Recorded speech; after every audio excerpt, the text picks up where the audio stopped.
Welcome back, and hey, it was some exciting hockey tonight. And there's 4 of 5 games on the board. You'll see that I've got the records underneath. And as we get into the season, you'll find more information in the reviews, more information in the previews, keeping it all reasonable, of course. The one thing I do want to talk about too before I get into this is I don't do the 3 stars. Last year there were just too many games where I looked at the 3 stars and were like, that doesn't seem right. So not getting into 3 stars this year. And hey, brand new notebook. Ooh. New season, new notebook. I figured, you know what, why not? All right. First up, Capitals in against Buffalo. And you know what? I kind of feel bad for Buffalo here. Buffalo had a very good game. They're going to come out of this 0-2, but I thought they had a good game. I thought there was a lot for them to build on. So as long as they're not beating themselves up too much, as long as they don't make major changes, I think they'll have better results in future games. They just have to kind of keep it up. So Vanacek versus Ullmark was the start, and Eric Staal was in the lineup for Buffalo. And so the Sabres came out fast. They were ahead 3-0 in shots 5 minutes into this game.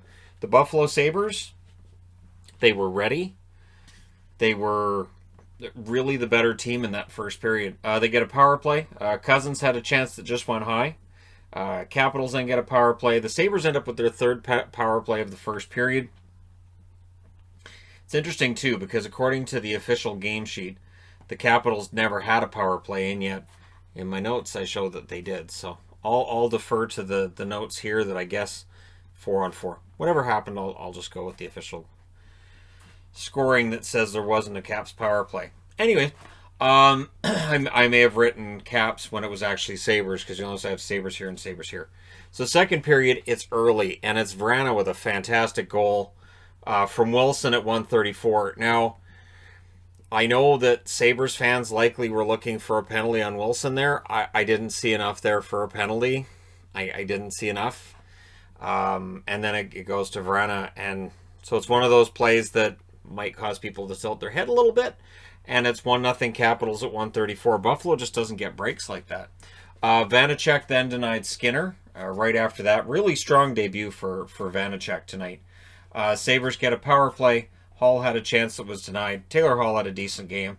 The Sabres pushed with 4.5 minutes left. Ovi had some shot blocks going on, including blocking a pretty nice shot from Ristolainen from going through. So it's 1-0 after 2. Third period, Ristolainen scores early from Hall and Eichel, 31 seconds in. So, and that one deflected off of Wilson, right? So Wilson here, evens out. The Sabres had the early jump. Ullmark then stopped a chance from Kuznetsov. And then who gets the goal? Yeah, Wilson. He roofed it too from Backstrom at 7:47. And it made it 2-1 for the Capitals. And again, I think Buffalo probably deserved a better fate than that. The Sabres were turning it over. I thought they were pressing a little bit too much there. They were turning the puck over. Dangerous chance then for Panik that goes wide. They pulled the goalie with 2 minutes left. They call for the timeout with 1 minute and 34 seconds left, but they're unable to get that tying goal. So your final score is 2-1. It's closer. I felt this was a better game for Buffalo than the first game they played, but again, they end up 0-2. The Capitals go to 2-0. The shots were 11-6 in the first in favor of Buffalo, 15-7 Buffalo in the second. In the third, Washington outshot Buffalo 8-5. Again, no power plays for Washington according to the official score sheet, and Buffalo had 5 power plays. Vanacek, 30 for 31 in the saves department. Ullmark, 19 for 21. Both goaltenders played well. And, we've got a decent rivalry, but it may end up being a one-sided one. So the Capitals have 6 more games against Buffalo. Buffalo, honestly, again, I thought they played a good game. Vanacek was really good tonight. So, yeah, there you go. Next up, Penguins and Flyers. There's going to be a lot of hate between these two teams by the end of the year. A lot. You get the feeling it was kind of percolating throughout this one. Zucker gets an early chance that missed high. The Flyers get a power play. Then they end up with a 5-on-3 for 9 seconds. Konechny scored from Voracek and Giroux on the power play at 7:27. So that made it 1-0. And then Konechny gets a goal almost exactly 2 minutes later at 9:26 from Patrick and Van Riemsdyk. Now, it went off of his skate. I was watching the Pittsburgh feed for this. Pittsburgh announcer basically saying that could have been maybe qualified as a kick. That maybe they should challenge it. I didn't see enough of a kicking motion there to overturn it. So I agreed with Sullivan not challenging that one. And then Provorov scores from Voracek and Van Riemsdyk at 11 minutes and 30 seconds. Van Riemsdyk's off to a very good start offensively. Jari had a broken stick on that play, but Jari gets the mercy pull. I think it was more of a mercy pull than Jari was playing poorly. I think this was to wake up the Penguins, and it did. The Penguins get a power play, and Crosby would get the power play marker from Gensel and Rust at 12:59. And then less than a minute later, it's Brendan Tanev with a goal from McCann and Jankowski at 13:31. Jankowski's fit in very well so far with Pittsburgh. We're only 2 games in, but he's fit in very well. DeSmith was passing the test when he got that from the Flyers. Penguins get a power play. Things get kind of scrummy in that last minute. Penguins out with a power play out of that one as well. But early in the second period, Letang takes a hooking call. So 15 seconds in, he makes it a 4-on-4. And there were a lot of power plays for both teams in this game. This was a game that featured a lot of penalties. Penguins had chances that were narrowly missing early on in that period. Hart denied Zucker on a break. Flyers then get a power play. The Pens followed that up with one, and then there was some 4-on-4, and it was a parade to the box. So we go to the third period, 3-2, and you get the feeling Pittsburgh's still in this. They honestly were the better team in the second period, just could not get that tying goal. Jankowski nearly tied it in that third period. Hart makes the save. Things get kind of chirpy 5 minutes in. Again, these teams don't seem to like each other very much. Penguins get a power play. The Flyers got another power play. And DeSmith held off a chance for Nolan Patrick, but he can't hold them all off. Konechny completes the hat trick. So he got the first 2 goals of the game. He gets the goal here from Hayes and Giroux at 12:53. And Gritty tosses a hat on the ice. Nice touch. Last year during the playoffs in the bubble, of course, they had staff in the building that would throw hats on the ice. I think if you have a hat thrown on the ice by the mascots in these buildings, I think that's pretty cool.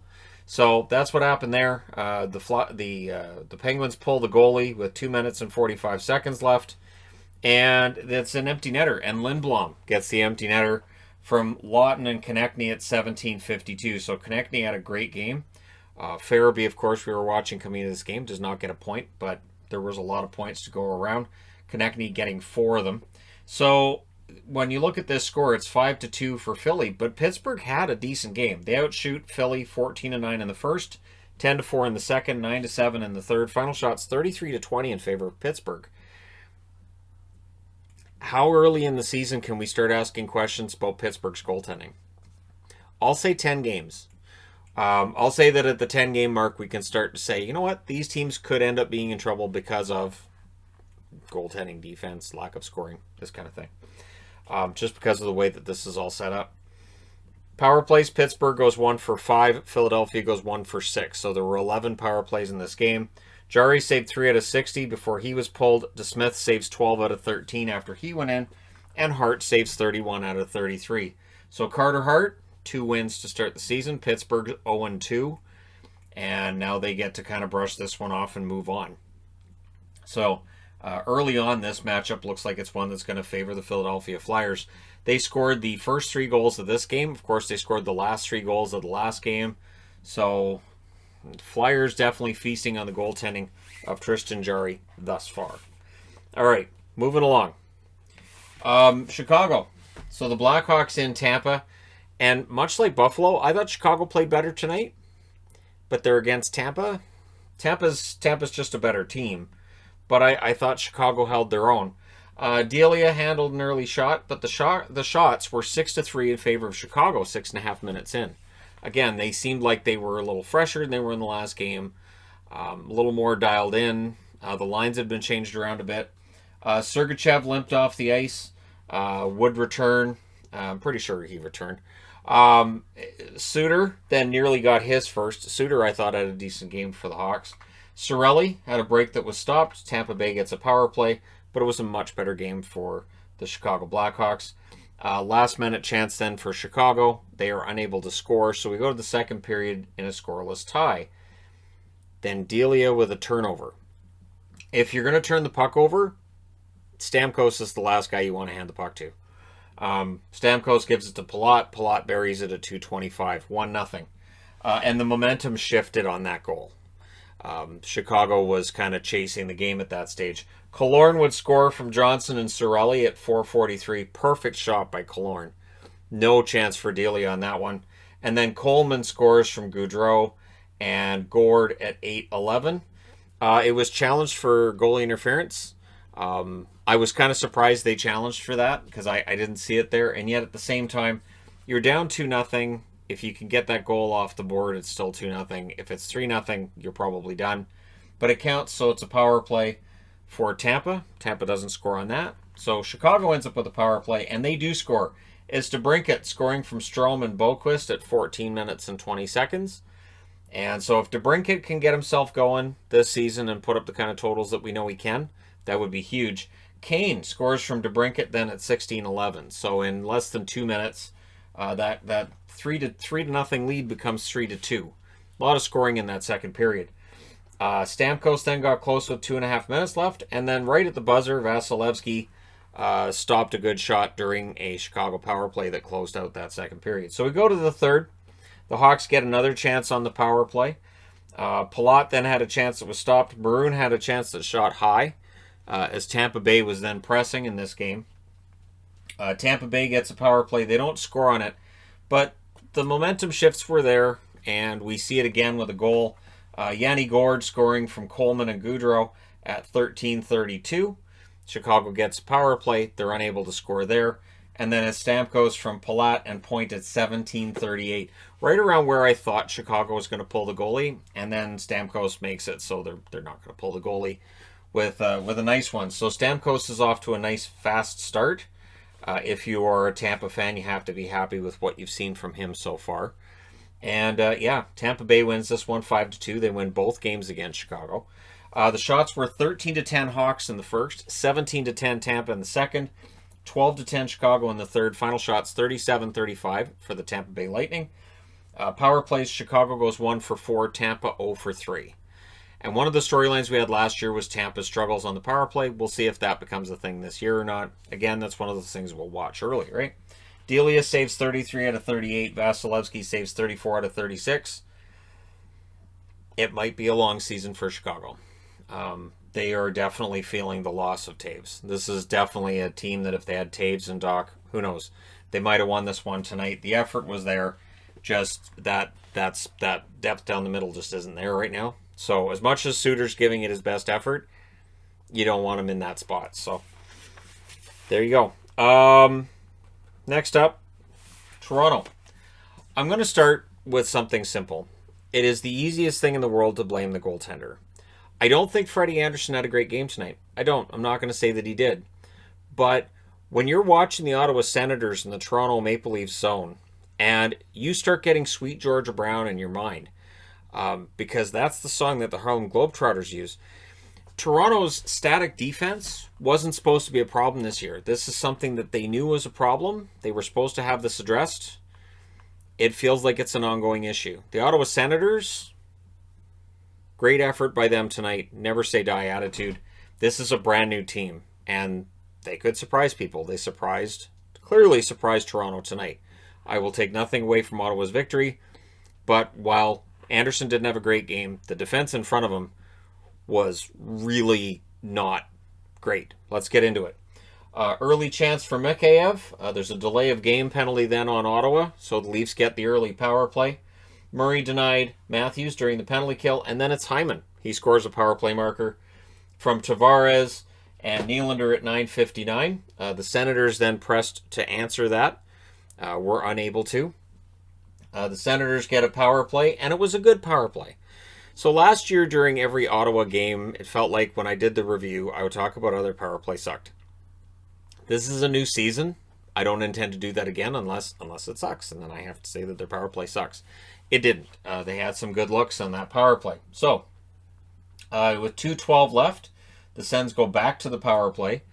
They are unable to score, but Hyman had a shorthanded break that was wide of the net. And then as the puck's coming up the other way, Toronto ends up with too many men on the ice. Linesman sees it, and there you go. It's 1:08 of 5-on-3. Well, that much time, Ottawa's going to score, and they do. Chabot ties it at 19:16 from Batherson and Norris. So Norris gets on the board, Chabot with a goal, Batherson with the assist. This is the future of the Ottawa Senators coming to the fore. 1-1 after one. Second period, things were kind of quiet early. Then the Leafs pressed at 7.5 minutes. Stützle, good moves. Doesn't get on the board tonight. They didn't give him a ton of ice time, but I thought he looked good. I thought they kept his shifts short, and they seemed to be controlling who he was out there against and when. And Matt Murray had a decent game. So while we're looking at Pittsburgh here and the result through the first two games, Murray looked good for Ottawa tonight. So Kerfoot scores from Hall and Mikheyev at 9:15, and here we go, right? So Toronto's up 2-1. Then the play goes the other way. Anderson looked half decent on the chances that were being generated, and then Tkachuk scores from Zaitsev and Norris with his second point of the game at 10:28, and then it's Austin Watson from Coburn and Paul at 12:32.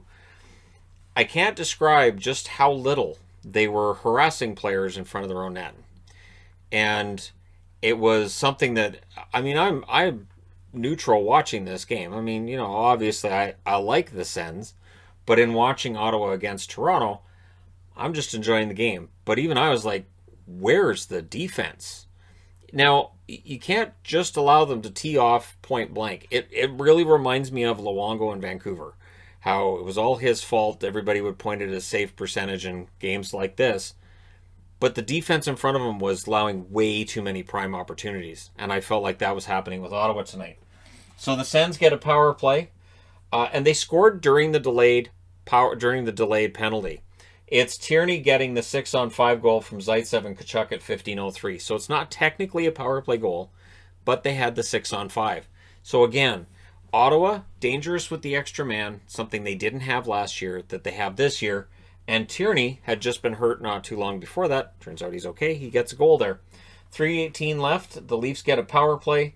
But then Spezza took a penalty to make it 4-on-4 for 22 seconds.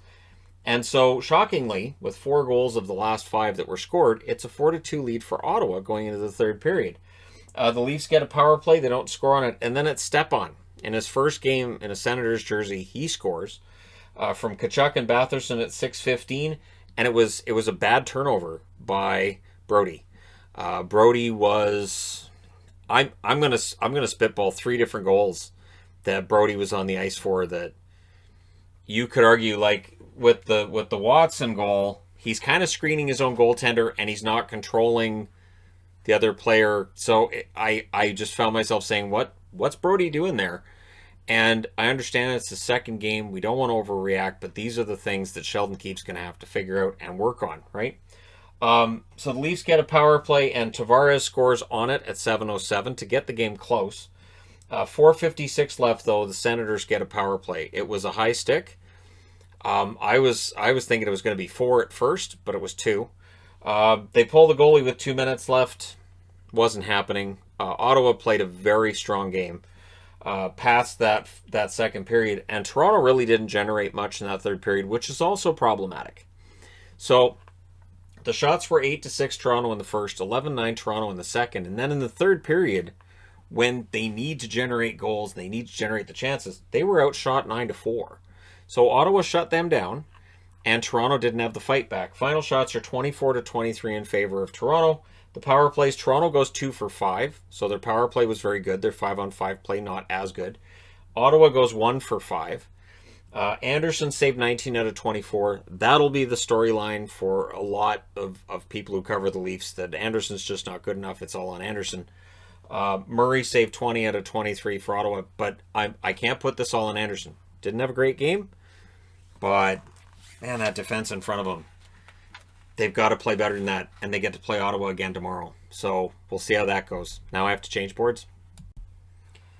Oh boy. So this is where the back-to-back games can backfire. Colorado tonight, this was, I think St. Louis is going to remember this. So I talked after the Tampa Bay Chicago game, and I mentioned something about running up the score, and I didn't mean, oh, they ran up the score, how horrible of them. I just meant they got probably another one that they could have just dumped it into the corner instead. So Colorado clearly doesn't believe in letting up, and we'll see how this affects the next game between these two teams. Early on, the Avs get a power play. The shots were 8-1 for Colorado at 6.5 minutes. St. Louis just was a step behind right out of the gate, and they had a hard time really kicking it into gear.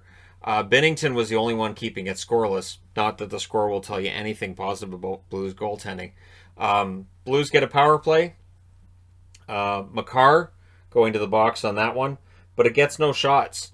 And St. Louis's power play and Colorado's power play, those are the stories tonight. One worked and one didn't. Teams exchanged penalties.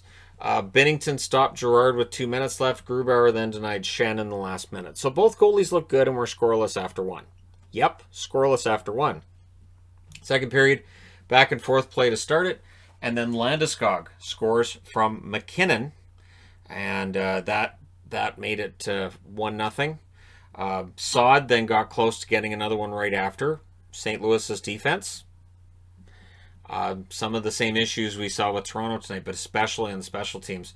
Bortuzzo, they then announced, was out of the game. He took a high check, and his head hit the glass. I don't know how long he's going to be out. Shen then had a break that rolled wide. The Avs get a power play and they score on it.